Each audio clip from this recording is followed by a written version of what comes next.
Bueno, la diabetes produce numerosas complicaciones a través de estos tres mecanismos que son muy complejos: la glucosilación no enzimática, la activación de la proteína quinasa C, que es un mediador químico intracitoplasmático, y la hiperglucemia intracelular con alteración de la vía de los polioles.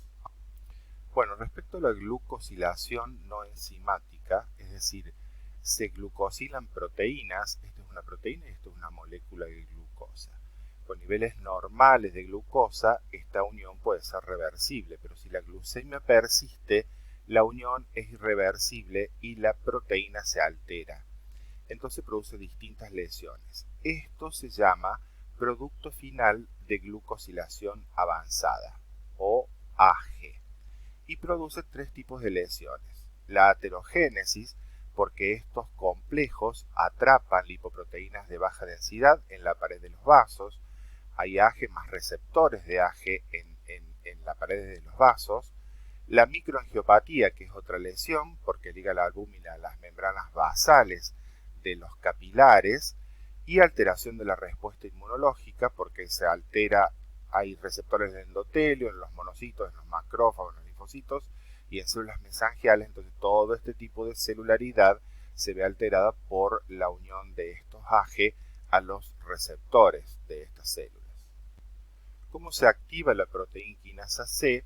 Esto porque el aumento del ingreso de glucosa al interior de las células, especialmente cuando no necesita receptores para insulina, hace que distintos mediadores químicos comiencen a aumentar, como el calcio, el diacilglicerol, que es un intermedio entre la glucemia y la proteína quinasa C, y aumenta finalmente la proteína quinasa C. Esto conlleva a la producción de distintos mecanismos fisiopatogénicos que desarrollarán neovasos, principalmente en la retina, vasoconstricción en general. Después ustedes van viendo cada uno de los mecanismos fisiopatogénicos donde estén escritos, aumento de la matriz extracelular y de la membrana basal, esto es muy importante especialmente en los glomérulos renales, obstrucción vascular porque se termina con disminución de la fibrinolisis, entonces hay formación de trombos, bueno, distintos mecanismos, ¿verdad? Bueno, como verán, esto no son distintos mecanismos que actúan en forma independiente. Todos los tres actúan en conjunto para producir lesiones celulares. En este caso, la hiperglucemia intracelular con alteración de la vía de los polioles es que la glucosa, cuando ingresa a la célula por la acción de la aldosa reductasa, se transforma en sorbitol, hay mucho sorbitol, y por una deshidrogenasa se transforma en fructosa. Entonces la glucosa más el sorbitol más la fructosa producen una hiperosmolaridad intracelular que atrae agua. Esto ocurre en distintos tejidos que no necesitan insulina para el ingreso de la glucosa, como en los nervios, produce neuropatía, en el cristalino produce cataratas, en los riñones son responsables de las lesiones glomerulares y tubulares que aparecen en el riñón, y los vasos sanguíneos, como por ejemplo los microneurismas que aparecen en la retina. Bueno, ¿cómo se generan los síntomas y signos de la diabetes? El déficit de insulina produce, como ya dijimos, hiperglucemia. Eh, Esto a pesar de tener glucosa y una disminución de las calorías porque no entra glucosa en la sangre, esto produce hambre porque se activa los centros del hambre del hipotálamo y produce polifagia. La hiperglucemia arrastra, pasa la glucosa en orina y arrastra agua, por lo tanto tiene glucosuria, poliuria. Los pacientes se deshidratan y también hay disminución de electrolitos y por supuesto tienen mucha sed. Y también pueden llevar a un estado de coma.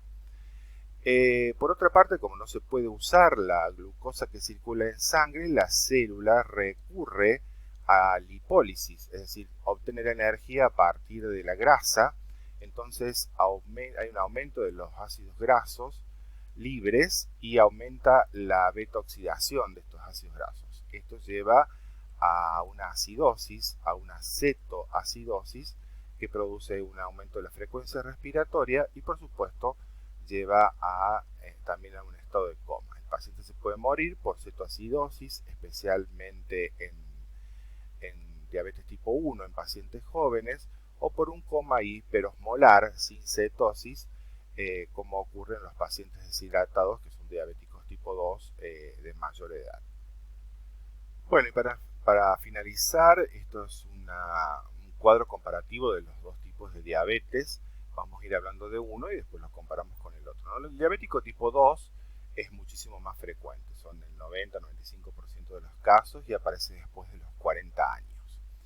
Es una aparición no brusca como en el diabético tipo 1, sino que va apareciendo en forma gradual o insidiosa, se les llama. Son pacientes en general obesos, pero no necesariamente. La herencia en estos casos es muy elevada, hasta el 60% puede tener padres diabéticos. Esto es importante, la patogenia, ¿no? Esto tiene una resistencia a la insulina o puede haber un déficit de insulina, pero es más frecuentemente una resistencia a la insulina. En cambio acá es autoinmunitario. Recuerden que se producen anticuerpos anticélulas beta de los islotes de Langerhans por un fenómeno de inflamación de los islotes. Acuérdense que hay insulitis.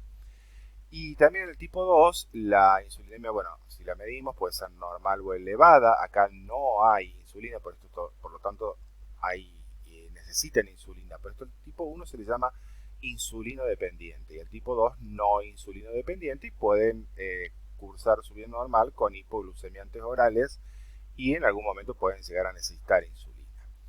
Estos pacientes hacen cetosis, acá la cetosis es rara, es más frecuente en estos pacientes la deshidratación. Independientemente del tipo de diabetes tipo 1 o tipo 2, las lesiones que se van a producir son las mismas en los distintos órganos. Hay lesiones vasculares, lesiones renales, lesiones oculares y lesiones nerviosas. Que en general todas estas lesiones provienen de lesiones de los distintos vasos que se van dañando.